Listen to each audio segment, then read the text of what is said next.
Dans ce conseil municipal de Carcassonne, un débat sur les subventions aux quartiers prioritaires dérape en affrontement politique frontal. Baisse de financement, gestion de l'argent public, accusations contre le Parti socialiste et une réplique du Rassemblement national qui fait monter la tension d'un cran.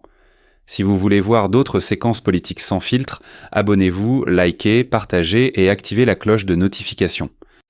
Merci Monsieur le maire sur ce dossier que nous allons voter tout à l'heure, puisqu'il a été voté déjà au conseil d'agglomération il y a quelques jours, donc on ne va pas voter blanc au conseil d'agglomération et voter noir à la mairie. Donc c'est le même dossier et c'est le même paquet. Donc ce que je veux dire sur la politique de la ville, qui nous paraît une action extrêmement importante, qui coûte moins de 500 000 euros pour l'année, vu l'envergure du projet. Ce ne sont pas des sommes extraordinaires qui sont détachées à cette politique de la ville. Alors, politique de la ville, le paradoxe, c'est que c'est une action qui n'est pas politique. Ce n'est pas une action qui est politicienne. Et quels que soient les tourments municipaux, les élections qui arrivent, les élections qui passent, la politique de la ville est renouvelée et continue. Elle repose, je crois que vous l'avez dit, sur 3 piliers. Le pilier de l'État, qui donne les grandes orientations qu'il faut remplir dans nos projets. Le pilier de l'agglo, qui est le porteur, le maître d'œuvre de l'opération et qui pilote l'opération. Et le pilier de la ville, qui est la première concernée, puisque les 5 quartiers prioritaires de la ville se situent sur la ville de Carcassonne. 5 quartiers prioritaires. Vous les connaissez, les quartiers périphériques et depuis un peu moins de temps, le centre-ville qui est certainement le quartier le plus déshérité de toute la ville de Carcassonne.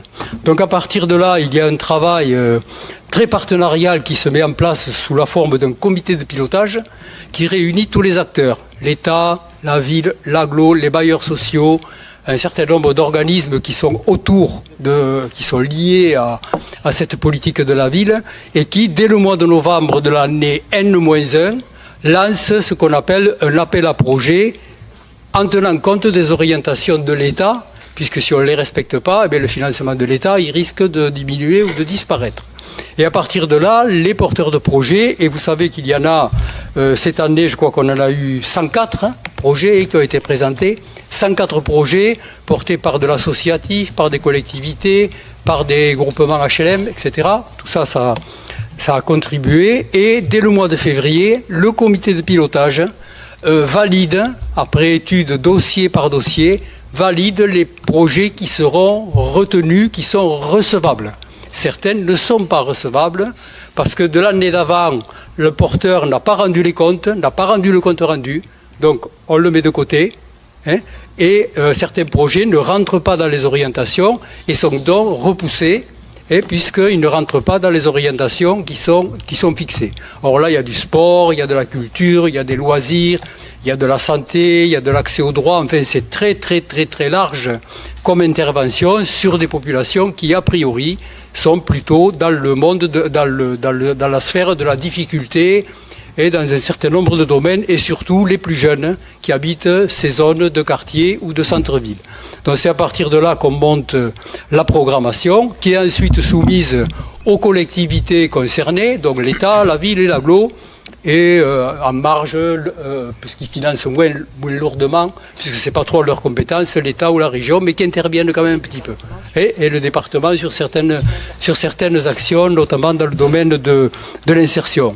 Et ensuite, chaque collectivité regarde les dossiers, c'est ce que vous avez fait, et vous nous avez présenté l'intervention de la ville cette année. Ce que je remarque, c'est que par rapport au dernier comité de pilotage, où j'étais encore en fonction, on était sur la ville à 107 000 euros, et qu'aujourd'hui, on est à 87 000 euros d'intervention de la ville. Donc vous avez procédé à un choix, c'est le vôtre, de réduction quand même de 20 000 euros d'intervention sur la politique de la ville. Donc c'est un choix que vous avez fait. Je crois qu'il ne faut pas négliger l'intervention de la ville parce qu'elle est la première concernée sur l'accord de ces financements. C'est quand même les habitants de Carcassonne, c'est les Carcassonnais, c'est pas ceux de Trèbes, c'est pas ceux de Pezens ou je ne sais trop d'où, ou de Capendu, c'est ceux de la ville. Et je crois que la ville est la première concernée, la première bénéficiaire et dont les moyens qui y sont mis mériteraient une attention un peu plus forte. vous l'avez décidé, on acte votre décision, mais je souligne quand même cette baisse de subvention. Ce qui fait qu'au bout du compte, sur les à peu près 500 000 euros d'intervention, toutes aides confondues, la ville participe pour 87 000 euros, soit 17%, l'agglo 194 000 euros, 39%, et l'État 210 000 euros, soit 42%. Le tout arrivant à 98%, pour pas qu'on me reproche de ne pas savoir calculer, et les 2% qui restent, c'est du département, de la région et des offices du logement social. Voilà un petit peu ce que je voulais dire. En tout cas, c'est une opération, je tiens à le préciser, pour ceux qui vont participer au comité de pilotage, extrêmement rigoureuse dans la préparation du choix des projets retenus, très très rigoureuse, et qui est très rigoureuse sur l'exigence des comptes rendus d'action, que ce soit le compte rendu de l'activité ou le compte rendu d'utilisation de l'argent public. Il n'y a rien qui passe à travers les mailles, je peux vous le dire. Donc ça vaut le coup de s'y intéresser et d'y apporter une grande attention. Merci, monsieur le maire. Monsieur Guizy, je crois que vous voulez répondre. Oui, je vais répondre. Merci, monsieur le maire. Monsieur Hichet, je voulais vous remercier pour votre intervention, parce que le 29 mars dernier, lors du conseil municipal d'installation, vous aviez annoncé avec votre groupe travailler sérieusement dans l'intérêt des Carcassonnais, mais on voit au fur et à mesure des conseils municipaux que vous ne travaillez pas les dossiers, que vous ne les connaissez pas, et que vous tentez d'instrumentaliser des causes que vous ne maîtrisez pas non plus. Alors je sais que votre parti politique, à savoir le Parti socialiste, a du mal avec la gestion de l'argent public. Partout où vous êtes passé, que ce soit au département, à la région, à l'agglomération. Je termine, Madame Rivelle, s'il vous plaît. Vous avez saccagé les finances et vous n'avez laissé que pauvreté et misère. Nous avons fait un choix différent. Monsieur Dumont vous l'a parfaitement expliqué au dernier conseil municipal. Nous voulons gérer les finances de la ville en bon père de famille. Et ça veut dire quoi? Ça veut dire que chaque centime dépensé doit l'être au service des Carcassonnais, sans dépenser l'argent ou sans que ça n'ait des répercussions sur les plus démunis ou sur les ménages carcassonnais qui souffrent déjà de beaucoup de taxes et d'impôts. Notre ville, et vous avez bien fait de le rappeler, sera toujours aux côtés des associations, et je tiens au passage à saluer tous les encadrants et les bénévoles qui font rayonner nos quartiers et au-delà de ça, notre ville.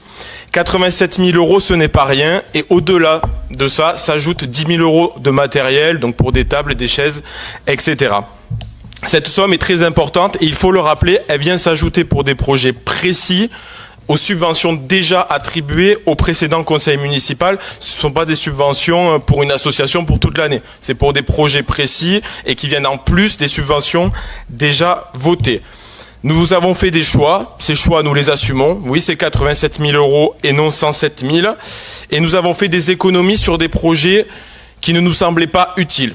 Et notamment sur 2 projets qui ont été proposés par vos amis de Carcassonne Agglomération. Et vous pourrez dire à monsieur Banquet que la ville de Carcassonne ne financera plus d'un seul centime des projets pour l'agglomération, du temps que vous mépriserez les Carcassonnais en n'attribuant pas de vice-présidence à la ville centre de l'agglo, mais aussi en méprisant les Carcassonnais qui sont les premiers contributeurs par les impôts au budget de l'agglomération. Donc nous ne viendrons pas financer ces projets qui ne nous semblent pas justes pour notre ville. Alors monsieur Hichet, pour conclure, je tenais à vous dire que vous n'avez pas le monopole de la défense du monde associatif. C'est ça. Partout dans les quartiers, vous avez considéré les habitants comme de la chair à voter, en faisant des promesses depuis tant d'années et en les oubliant et en les laissant de côté. Mais ce temps est terminé. Les résultats des élections municipales l'ont démontré. Les habitants des quartiers populaires ne vous font plus confiance. Alors arrêtez de les instrumentaliser en permanence. Et enfin, faites comme nous faisons avec monsieur le maire et avec l'ensemble de la majorité municipale. Travaillez pour une fois dans l'intérêt général. Je vous remercie.